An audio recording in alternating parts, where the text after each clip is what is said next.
Namaste. A very warm welcome to the first episode of this campaign by Tapasya to identify and promote authentic dance schools and gurus in Kuwait.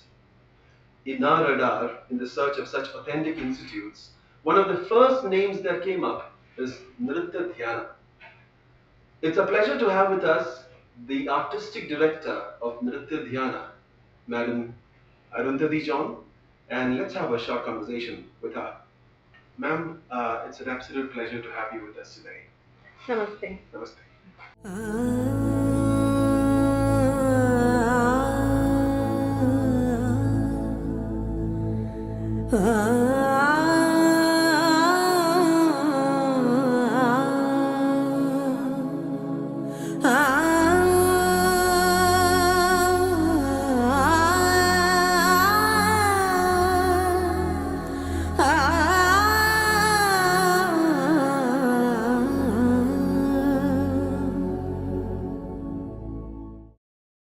Ma'am, the very first thing which I like to ask you is how significant do you think this campaign is? Or how relevant do you think this campaign is in this current scenario in a place like Kuwait? What is your first response to this? Classical dancing, it comes way, way, way back. If you know the country that we have come from, India especially, it's a very old country. So the classical art form is, you name it, Bharatanatyam, Kuchipudi, all the eight classical dances of India. But ever since the generation passed by, and the TV shows that today we see, reality shows, for instance, everybody is looking for a shortcut. Oh, my child has to go for this reality show. Can you teach her one item? And now, how do you teach someone an item where the person have not even done the basics? So today, parents or relatives or friends, they don't want to learn the basics. They just want to go ahead and learn one padam or one varnam around 20 minutes or whatever, and then go for one kind of a so-called reality shows. So this particular frame has kind of changed the mentality of parents here, and keeping today's current situation in Kuwait or wherever in abroad or India, everybody is in a rush. Everybody. So because of that particular reason, their so-called celebrity gurus or teachers have come up on stage, or they have started opening schools everywhere. In every gully or every path, you'll see a school today.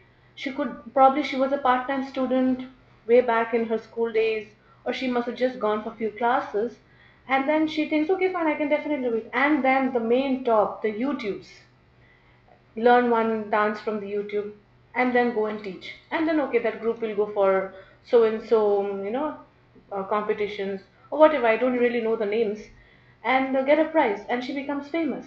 But that's not what classical dancing is all about. Oh, that's so very wonderfully said, ma'am.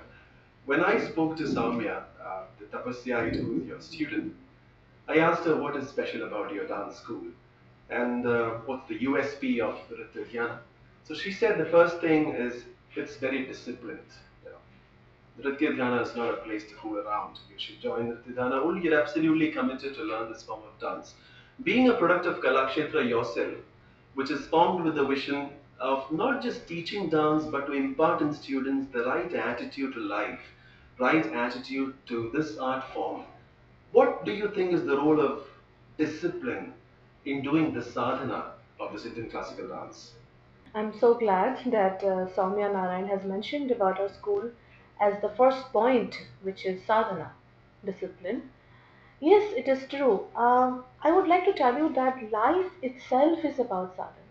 Without sadhana, without discipline, I don't think any successful man or woman has come so far when it comes to his career or passion. So without sadhana or discipline or practice, I don't think you can even take the second step in life. And then I happened to go to Kalakshetra, the College of Fine Arts, started by Rukmani Devi. It is all about discipline. It's not about dance there mainly. Dance, yes, you have chosen, but this discipline and sadhana that we actually practice towards getting the first right step correctly, that naturally gets into our blood, and that's exactly what we use in our day-to-day life. So I always tell in my school, my students, Dance is, yes, correct, but the practice and the discipline that we practice in our school, you have to do that in your day to day life. Again, I'm mentioning it's not about short courses. There's no short courses or shortcuts in life. If you're dancing, you dance. You're cooking, you cook. You're nurturing your children, you nurture your children. That minute, you cannot think about anything else. You have to give your 100%. And when you start doing this, you are giving 100% in your own life. It's not about dance, it's me. I'm giving 100% today in my house. I'm giving 100% for this interview. I'm not really thinking anything else right now. So I keep telling my students, give your 100%. That 1 hour. That 1 hour is very important because that's 1 hour is going to give another set of lifetime in your life, as a better person. That's indeed very sweet of you. I have no doubt, and I'm sure people who see this interview have no doubt that you're giving your 100% of this and to whatever you do. I think it's all about mindfulness, right? I mean, when you do something, give your complete self to that thing at that time, and that's the secret to excellence.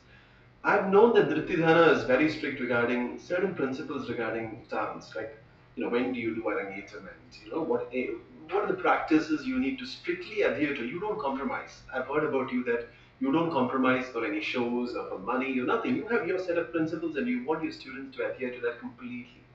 So, as a final question, what do you think? What I would like to ask you, like you asked Samya, what is the USP of nrittadhyana? What does nrittadhyana as a dance institute personify? What does it stand for? As you know, Nritta Dhyana follows Kalakshatra Bani. And Kalakshatra Bani means, in today's word, style of dancing. But we usually don't use the word called style. It's very Western. So Bani means it's like a branch. So today, why we don't have Kalakshatra branches is because everyone who passes out from Kalakshatra itself is a branch. Practice makes a man perfect. So, and the relationship between the guru and the sishya. We follow a gurukula system. Kuwait is difficult, but whatever we could do in the between the four walls, we follow that. We don't really follow the relationship of a teacher and a student. Guru and a Sishya relationship is very different and very deep. Here we talk about life, we talk about passion, we talk about how to go forward, we talk about a lot of other things probably in academic schools they don't teach.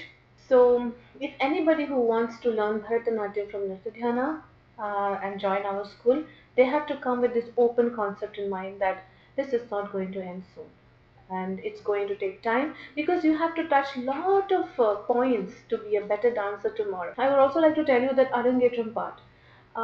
These days when parents come to me, they just want to say, okay, how long my style is going to take? 2 years, 6 months, 3 years?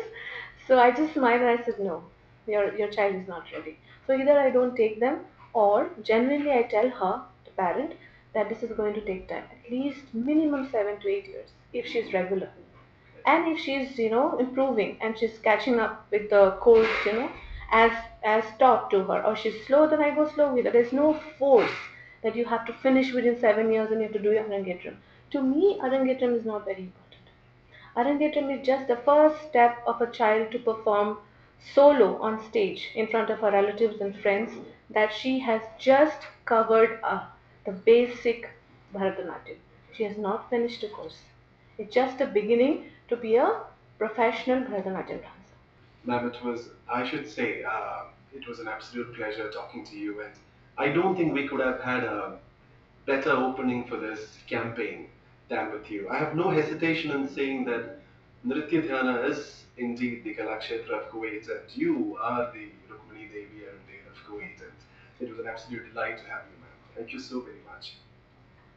Thank you so much, and I'm nowhere close to be compared with my Atte, which is Rukmini Devi, and probably I have to take lifetime or another life to even go a little closer to her. But yes, I'm trying my best, whatever I can, whatever knowledge I've come up with. I'm here in Kuwait. I would like to share it with my students as long as possible. And yes, it was an amazing feeling talking to you, and I really support this campaign, and I hope this particular campaign does really well and goes everywhere, and maybe the message will pass by then. You know? Thank you, Thank thank you you so so much. much.